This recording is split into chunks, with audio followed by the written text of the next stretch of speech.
I want to tell you about an amazing couple in our church named Brad and Michelle. They do something at the beginning of every year that's super intentional in the area of generosity. They ask this question: what would God have us do this year? We intentionally set aside our entire morning getting God's presence, and we focus on one goal each day. And so one of those days is generosity. We're making calculations. We have a notebook. We're highlighting. We are looking at where did we end and where do we want to go for the next year.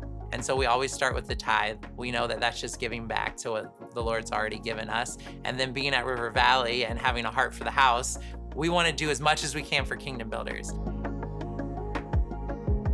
And then Michelle and I will go even above and beyond that, and we support people, individuals who are missionaries. We get excited for when our friends or people we know go on global teams, and we tell them, send us a letter or let us know.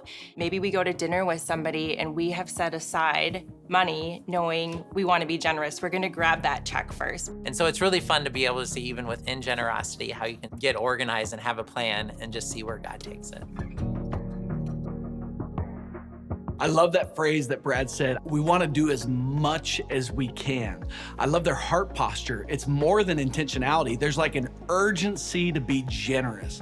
Check out this story of how God spoke to them each individually and how he used them together. This past year, we set our goals, we planned, and then as the year went on, we had a much higher bonus than what I was anticipating. So at the Kingdom Builders Banquet, we had the number that we knew we wanted to do, but then it's like, okay, we should be praying with what God's given us. What do we want to do? And so when we were sitting across from each other, we each wrote on a napkin a number, and we had not discussed it. And then we slid it over, and he took my napkin, I took his, and we looked at it, and it was the same number. And in those moments, it's so fun. It's so fun to give. It's so fun to be generous. Whatever God has in our life, we want to be as generous as possible. And some years it's going to be high, and other years we're going to do the best that we can to be able to be generous with what he's given us.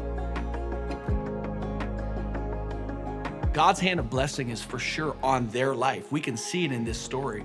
My prayer for you is that his hand of blessings on your life, and that your world, your heart for generosity, the heart to see people come to know Jesus all around the world, gets larger and larger and larger. I think planning is what makes it fun. We look forward to doing our plan every single year. Even when we started, Michelle kind of was like, okay, I've never done this. But when she could see how much we were giving, all of a sudden she's like, give me that calculator. Like, I want to see how much we can give to Kingdom Builders and to missions. And it's amazing when you have a heart where it's joy-filled and it's exciting, and it's an opportunity to be able to say, this is something we look forward to when we can give and be generous.